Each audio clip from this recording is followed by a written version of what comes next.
அனைத்து நண்பர்களுக்கும் வணக்கம். உங்கள் ஆஸ்ட்ரோ பழனிசுவாமிகள் பேசுகிறேன். இந்த காணொளியில விருச்சகம் ராசியாக இருக்கீங்க அல்லது விருச்சக லக்னமாக இருக்கீங்க அப்படின்னா யாருடன் உறவாடக்கூடாது என்பதை பற்றி தான் நம்ம இங்க பார்க்க போறோம். எந்த விதமான செயல்பாடுகளால் நம்ம பாதிப்படைவோம், எந்த விஷயத்துல கவனமாக இருக்கணும் என்பதை பற்றி நம்ம டீட்டெயிலா பார்க்கலாம். குறிப்பா எந்த நேரத்துல இந்த கவனமாக இருக்கணும், யாரோட உறவாடக்கூடாது என்பதை தான் நம்ம தெரிஞ்சுக்கணும். ஒரு நல்ல நேரம் நமக்கு நடக்கும் போது எந்த பிரச்சனையும் கிடையாது, எல்லாரும் நல்லவங்களா தான் தெரிவாங்க. நமக்கு ஒரு கெட்ட நேரம் வரும்போதுதான் கூட இருக்கிறவங்க யாரு எப்படிப்பட்டவர், நல்லவரா கெட்டவரான்னு முழுமையா நம்ம புரிஞ்சுக்கிறதுக்கே வாய்ப்பு கிடைக்கும். அந்த வகையில உங்களுக்கெல்லாம் எந்தெந்த விஷயத்துல கவனமாக இருக்கணும், யாரோட பண பரிவர்த்தனை செய்யக்கூடாது, யாரோட திருமணம் செய்யாம இருக்கிறது, எந்த ராசிக்காரங்களோட திருமணம் செய்யாம இருக்கிறது போன்ற விஷயங்கள்லாம் இந்த பதிவுல நம்ம டீட்டெயிலா பார்க்கலாம். விருச்சகம் என்பது காலபுருஷ தத்துவத்தின் 8ஆம் பாவகம். 8ஆம் பாவகம் என்பது ஆயுள் ஸ்தானம். அதே போல மறைபொருளை அறியக்கூடிய ஆற்றல் உடையவர்கள் தான் இந்த விருச்சக ராசி நண்பர்கள். அதாவது இன்ஸ்டிங் பவர் அதிகமாகவே இருக்கும். பின்னாடி நடக்க போறத முன்னாடியே அறிந்து கொள்ளக்கூடிய ஆற்றல் இவங்க கிட்ட இருக்கும். விருச்சகத்தின் அதிபதி செவ்வாய் பகவான். இங்க விசாகம் 4ஆம் பாதம், கேட்டை 4 பாதங்கள், அனிஷம் 4 பாதங்கள் இருக்கும். இப்போ இந்த விசாக 4ஆம் பாதத்துல பிறந்தவங்களும் சரி அல்லது கேட்டை நட்சத்திரத்துல பிறந்தவங்களுமே கடந்த காலத்துல இடத்துல ஒரு 4-5 மாசத்துல உடல்நலம் பாதிக்கப்பட்டு ஏதோ ஒரு வகையில பிரச்சனையோட இருந்திருப்பீங்க. அதுல இருந்து மீண்டு வந்திருப்பீங்க. மருத்துவ எக்ஸ்பென்சஸ் ஆயிருக்கும் மற்றும் வீடு சொத்து சம்பந்தமான எக்ஸ்பென்சஸும் சில பேருக்கு ஆயிருக்கும். அது குறிப்பா அனுஷ நட்சத்திரத்தில் பிறந்தவர்களுக்குமே வேலை பார்க்கக்கூடிய இடத்துல ஒரு டிப்ரெஷனை சந்திச்சிருப்பீங்க. தாயார் வகையில பாதிப்பு, தாய் வழி உறவுகள் வகையில கருத்து வேறுபாடெல்லாம் இந்த காலகட்டத்தில் அனுஷ நட்சத்திரத்தில் பிறந்தவங்களுக்கும் இருந்துகிட்டு இருக்கும். உடல்நலத்துல சின்ன சின்ன தொந்தரவுகளும் இருக்கும். ஏன் அப்படின்னா அர்த்தாசிரம சனி, ராசிக்கு 4ஆம் இடத்துல சனி இப்ப இருக்கு இல்லையா.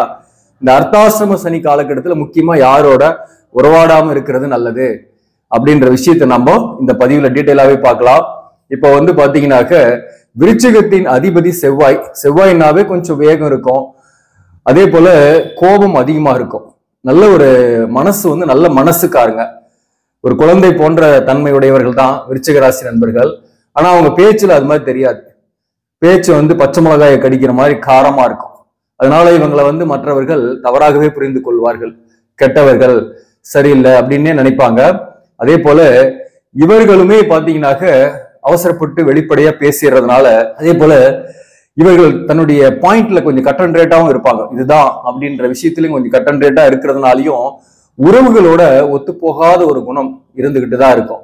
குறிப்பா வாழ்க்கை துணைவருடைய உறவுகள் பாத்தீங்கன்னாக்க இவங்களை அங்கீகரிக்க மாட்டாங்க, அல்லது வாழ்க்கை துணைவருடைய உறவுகளால இவர்களுக்கு பகை இருந்து கொண்டே இருக்கும். அதுதான் இந்த அர்த்தாசிரமஸ்தினி காலகட்டத்துல வாழ்க்கை துணைவரின் உறவுகள், மாமியார் மாமனார், இவங்களோட ஒரு மிஸ் அண்டர்ஸ்டாண்டிங்கோ அல்லது என்னதான் அவங்களுக்கு இவங்க விட்டு கொடுத்து போனோம், அவங்களோட ஒத்துமையா இருக்கணும்னு நினைச்சா கூட அது சட்டன் ஸ்டேஜ்ல இவங்களுடைய பேச்சால எதையும் வெளிப்படையா பேசிடுறதுனால, கோபப்பட்டு பேசிடுறதுனால அது இவங்களுக்கு ஒத்து வராமையே இருக்கும். அல்லது அவங்க இவங்களை ரெகக்னைஸ் பண்ணாம ஏதோ ஒரு வகையில கருத்து வேறுபாடோடையும் இருக்கிற மாதிரி இருக்கும். அதனால திருமண வாழ்க்கையிலும் பாதிப்புகளை ஏற்படுத்தும்.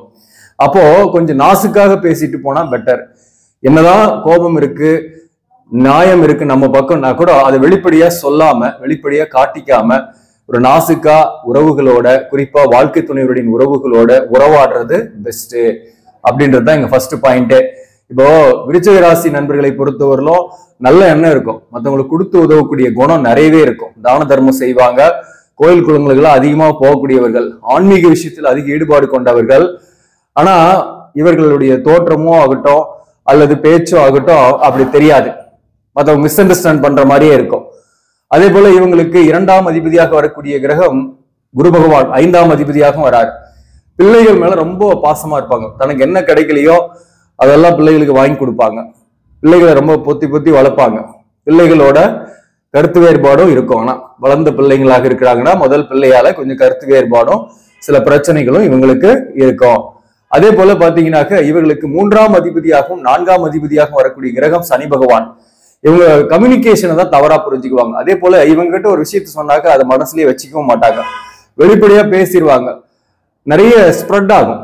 அதனால இவங்களுடைய பேச்சால கம்யூனிகேஷனால மற்றவர்கள் இவர்களை தவறாக புரிந்து கொள்வார்கள். பெரும்பாலும் விருச்சிக ராசி நண்பர்கள் அலைச்சல் பயணத்தோட தான் பணிபுரிகிறாங்க.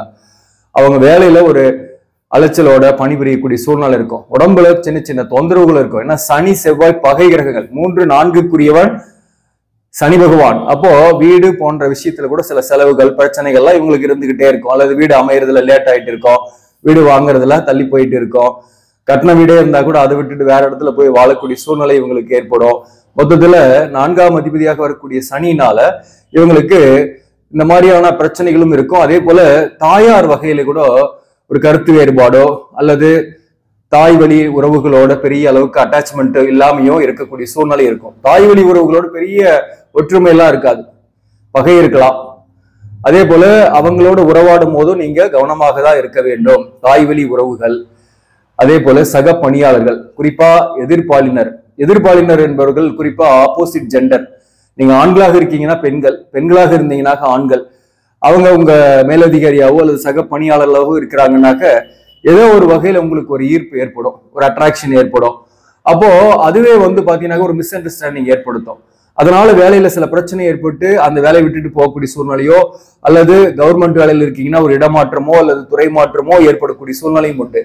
அதாவது எதிர்பாலினர் ஒரு மேலதிகாரியா இருக்கிறாங்க அல்லது உங்களுக்கு சக பணியாளரா இருக்கிறாங்கன்னா அவங்களோட ரிலேஷன்ஷிப் வருதுன்னா கண்டிப்பா அதை கட் பண்ணிடுறது நல்லது. அவங்களோட உறவாடாம இருக்கிறது நல்லது.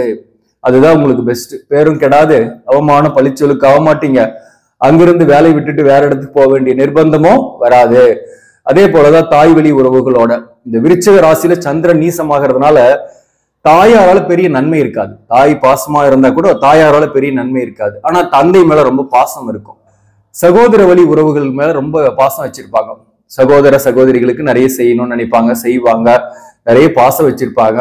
ஆனா அந்த பக்கம் இருந்து சகோதர சகோதரி வகையில அவர்களிடமிருந்து எந்த உதவியோ ஒரு ஆபத்துக்கு உதவக்கூடிய சூழ்நிலையோ அவங்க கிட்ட இருந்து எதிர்பார்க்கவே முடியாது. அப்படிப்பட்ட ஒரு ரிலேஷன்ஷிப் தான் சகோதர சகோதரி வகையிலையும் இருக்கும். அதே போல குடும்ப வாழ்க்கையை எடுத்துக்கிட்டா கணவன் மனைவி பொறுத்தவரையிலும் குறிப்பா வாழ்க்கை துணைவர் கிட்ட கூட பாத்தீங்கன்னாக்க வெளிப்படையா பேசிடுறது, அதே போல போல்டா எதையாவது ஒண்ணு சொல்லிடுறது. இதனால கணவன் மனைவிக்குள்ள கூட ஒரு கருத்து வேறுபாடு பிரச்சனைகள் இருந்துகிட்டே தான் இருக்கும். எதையும் ஒரு நாசுக்கா அன்பா சொல்லும் போது வாழ்க்கை துணைவரும் அதை கேட்பாரு. நீங்க சொல்ல வந்த கருத்தை ஆணித்தரமா சொல்றீங்க, அதையே ஸ்மைல் ஃபேஸோட பேசும்போது கண்டிப்பாக வாழ்க்கை துணைவரும் கேட்பாங்க. கோபம் டென்ஷன் இருந்தாலும் குணம் இருக்கும், அதே போல வைராக்கியமும் இருக்கும். ரொம்ப நாள் ஒரு கோபத்தையும் மெயின்டைன் பண்ண மாட்டாங்க. இப்போ ஒரு தடவை சண்டை போட்டுறாங்க, ஒரு வாழ்க்கை துணைவர் கணவர்கிட்டயே சண்டை போட்டுறாங்க அல்லது மனைவி கிட்டே சண்டை போட்டுறாங்கன்னா அது நிரந்தரம் இல்லை. அல்லது பக்கத்து வீட்டுக்காரர்கிட்ட சண்டை போட்டுறாங்க, நல்லா பழகிட்டே இருப்பாங்க, திடீர்னு சண்டை போட்டுருவாங்க. அதுக்கப்புறம் பாத்தீங்கன்னா கொஞ்ச நாள் பேசாம இருப்பாங்க. அதுக்கப்புறம் இவங்களே போய் வாலண்டரியா கூட பேசுவாங்க. சோ ஏதோ ஒரு வகையில அவங்களுக்குள்ள திருப்பவும் ஒரு ரிலேஷன்ஷிப் ஏற்பட்டுடும். இந்த விருச்சிகத்தின் 8ஆம் பாவகம் என்பது புதனோட வீடு. 8க்குரியவனும் 11ஆம் அதிபதியும் புதன் தான். அப்போ நண்பர்கள் இவர்களுக்கு இருப்பார்கள். ஆனா அந்த நண்பர்களால நன்மையும் உண்டு, நண்பர்களால பாதிப்பும் உண்டு. நண்பர்களோட மன வருத்தங்களும் இவர்களுக்கு ஏற்படும்.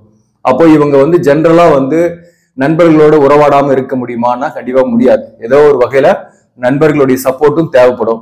அப்போ ரொம்ப க்ளோஸா இணைந்து போகாம இருக்கிறது நல்லது. ரொம்ப பர்சனலா எல்லா பலவீனத்தையும் சொல்லிட்டு உறவாடும் போதுதான் இன்றைய நண்பன் நாளை எதிரியா மாறிடுறான், அல்லது பகைவனா மாறிடுறான், அல்லது துரோகியா மாறிடுறான். அதனால எல்லா விஷயத்தையும் சொல்லாம ஒரு டிஸ்டன்ஸை மெயின்டைன் பண்ணுங்க. ஒரு சில விஷயத்த சொல்லாம இருக்கிறது நல்லது. இந்த கம்யூனிகேஷன் ஸ்கில் பொறுத்தவரையிலும் விருச்சிக ராசிக்கு நிறைய பேசுவாங்க, நிறைய வெளிப்படையா பேசிடுவாங்க. அதனாலதான் பிரச்சனை நிறைய வர்றது. அது சக பணியாளர்கிட்டையும் சரி, மேலதிகாரிகிட்டையும் சரி, நண்பர்கள் உறவுகளோடையும் கூட இந்த மாதிரி நடக்கலன்னா பெட்டரா இருக்கும் அப்படின்றதுதான் சொல்றேன் நான். அதாவது எதையுமே வெளிப்படையா பேசாம இருக்கிறது நன்மைகளை கொடுக்கும். தன்னுடைய உண்மையான கோபம், நியாயமான கோபமா இருந்தா கூட அது வெளிப்படையா காட்டினாவே ஒரு நேரத்துல அவங்களால பாதிப்பும் ஏற்படுகிறது. விருச்சிக ராசியை பொறுத்தவரையிலும் பாத்தீங்கன்னா திருமண வாழ்க்கையில ஒரு கான்ட்ரவர்சியல் கருத்து வேறுபாடுகளா இருந்துகிட்டே இருக்கும். நல்ல ஒரு ஜாதக பொருத்தம் இருந்துச்சுன்னா பிரிய மாட்டாங்க, ஆனா சண்டை போட்டுட்டே சமாதானமாவும் ஒரு பக்கம் போயிட்டு இருக்கும்.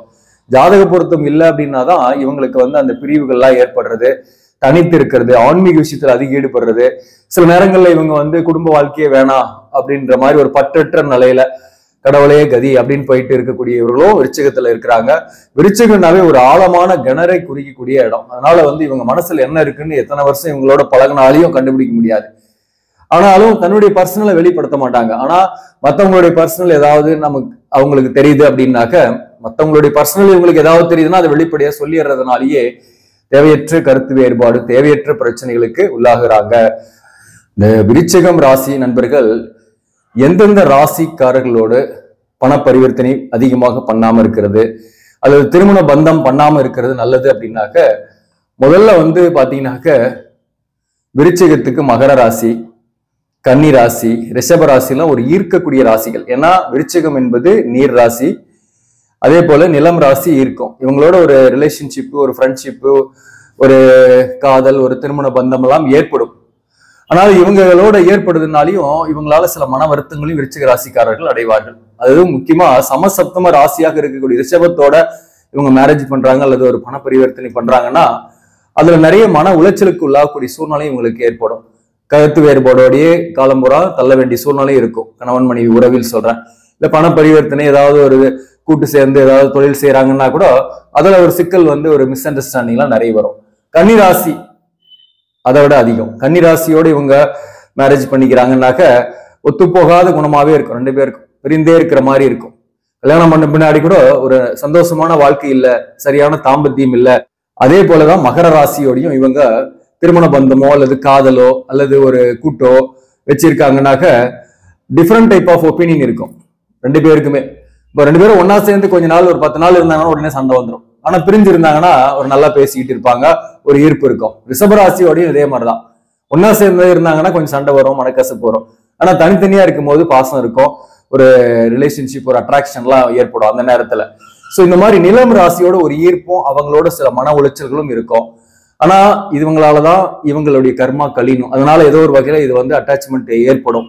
இவங்க வேணாம்னா கூட அது தானா வரும். அதுதான் இங்க முக்கியமானது. இவங்க வாலண்டரியா தவிர்க்கணும்னாக்க சஷ்டமாக வரக்கூடிய மிதுன ராசி அதை தவிர்க்கலாம். அதே போல பாத்தீங்கன்னாக்க மேஷ ராசி இவங்க கண்டிப்பா தவிர்க்கலாம். 6ஆம் அதிபதியாக வருது. 6ஆம் பாவகம் என்பது மேஷம். மேஷத்தையும் இவங்க தவிர்க்கிறது நல்லது, சஷ்டகம். ஏன்னா அவங்களும் ஒரே மாதிரி கோபம் டென்ஷனோட இருப்பாங்க, அதுவும் செட் ஆகாது. அதே போல கன்னி ராசி இவங்க தவிர்க்கிறது நல்லது. ரிஷபம் பாத்தீங்கன்னா சமசப்தம ராசி.